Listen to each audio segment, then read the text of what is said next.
So much, and I think it's things that are definitely unexplainable on the field that happen when you have a close unit. I feel like good things happen, and I think it could be even an energetic thing. You're just good vibes, bring in good energy, and we're producing right now, which is what you want. And we got a really close group, probably the closest group since I've been here, honestly, and it's been great. It's been so much fun, and when you go to work with guys like this, days are short. What do you feel like that experience that Arrowhead did for this team last time? He was coming off a season before where y'all was so close to getting in the playoffs.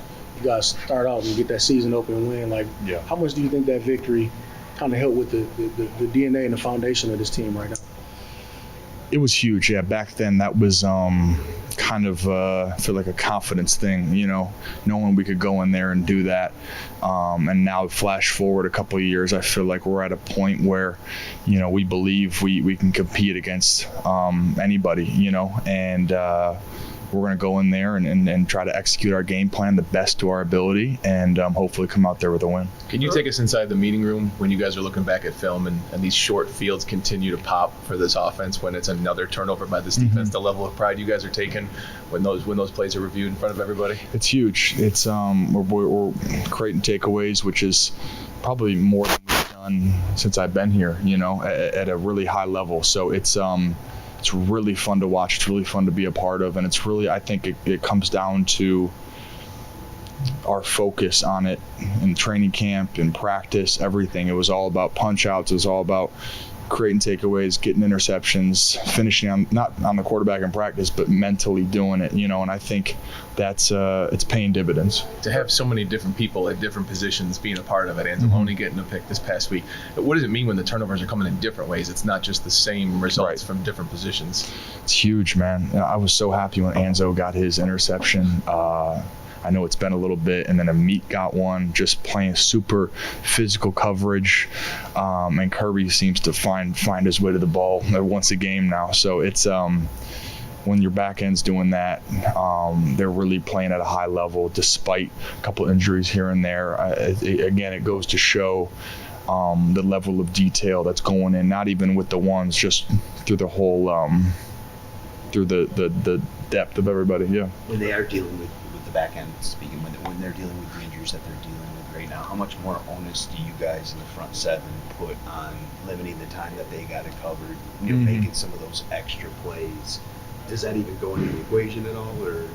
For sure, yeah. And I know when Aleem gets back too, it's, DJ Reed is going to be out for a little bit, so it's like we know we got to wear the hard hat, and with Aleem coming back, I think it's only going to make us more dominant.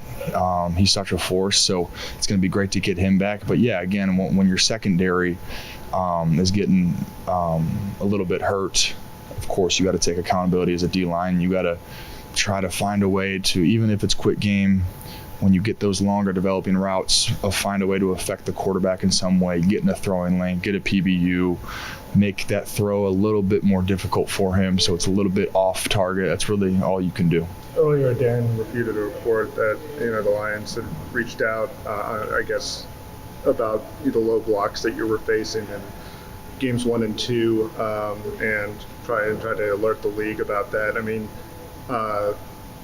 what is your, I guess, reaction to that? And also, I mean, as far as whether you've seen that happen the last couple of weeks, or Dan said that? Yeah, refuted the report that they'd reached out about the low blocks. Yeah, it was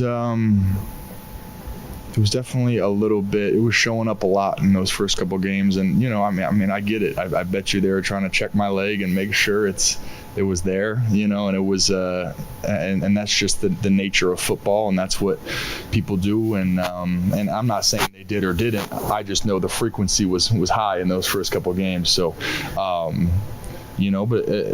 I get it. That's football. It's right now that cut block is legal in the game, which is still kind of crazy to me, with how much things they've taken out in the game. So yeah.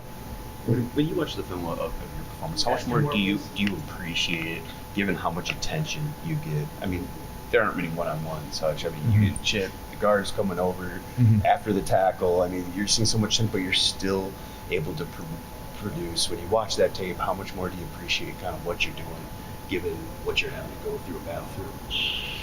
Yeah, it's taking advantage of those opportunities when they come, and I feel like I've been doing that, and that's will always be the goal. You're going to get chipped, and it's going to slow you down a little bit, but when you get those opportunities, what are you going to do with them? And that's really what I've been focusing on, and I think we're gonna keep doing well with that. What's the balance? You've had 2 or 3 sacks taken off the board due to penalties. Just mentally speaking, how do you handle when you're making plays, doing what you got to do, but just some bad luck happens and some good plays get taken off the board? So this is the last time we're talking about it. This is going to be the no more. I'm not even giving it any power over me. So, yeah, we're good, and this will be the last conversation we have about it because it won't happen again. Can we just ask about Mahomes real quick? Just how do you balance discipline and aggression on a guy as slippery and talented as him? Yeah, when we played him back in 23, I saw you get the feel of how aware he is in that pocket, so it's tough to rush against him. He's just very aware, so we just got to do a good job of finding the balance between applying pressure, getting production, getting sacks, but also trying to keep him in the pocket. And again, if you're rushing 4, there's going to be 2 gaps open ultimately, so he may get out, but we're going to get right back after it in the next play.